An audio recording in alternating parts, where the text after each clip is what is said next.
మనము ఎక్కడ చూసినా ఒకటే నేర్చుకుంటుంటాం. ఎప్పుడూ పాజిటివ్‌గా ఆలోచించాలి, నెగెటివ్‌గా ఆలోచించకూడదు అని. అసలు పాజిటివ్ ఆలోచనలు అంటే ఏంటి? మనకి ఆ డిఫరెన్స్ తెలిస్తేనే కదా మనము నెగెటివ్‌గా ఆలోచించకూడదు అని మనకు అర్థమవుతుంది.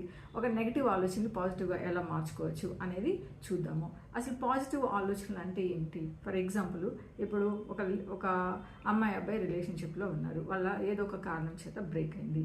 సో, అప్పుడు మనం 2 రకాలుగా ఆలోచిస్తాము. ఎలా?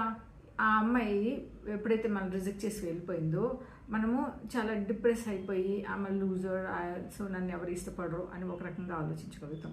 రెండో రకం ఏంటి అంటే, సో ఆ అమ్మాయి బాగాలేదు, లేకపోతే ఆమె క్యారెక్టర్ బాగాలేదు, అందుకే ఆ అమ్మాయిని నేనే వదిలేశాను అని మన ఈ అహంకారాన్ని, ఈగోని సాటిస్ఫై చేసుకోవడానికి కూడా మాట్లాడతాము. ఈ రెండు కాకుండా మూడో వే ఇంకొకటి ఉంటుంది అనమాట. సో దాన్ని పాజిటివ్ వే అంటాము. అంటే ఉన్నదాన్ని ఉన్నట్టుగా మనం అర్థం చేసుకోవడం. లవ్ బ్రేక్ అయింది, రిలేషన్షిప్ బ్రేక్ అయింది.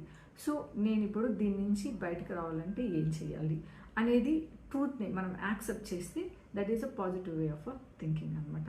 సో దీన్ని ఎలా మనము కొన్నిసార్లు మనకు వచ్చే నెగిటివ్ ఆలోచన పాజిటివ్గా ఎలా మార్చుకోవచ్చు అంటే కాగ్నిటివ్ రీస్ట్రక్చరింగ్ అనమాట.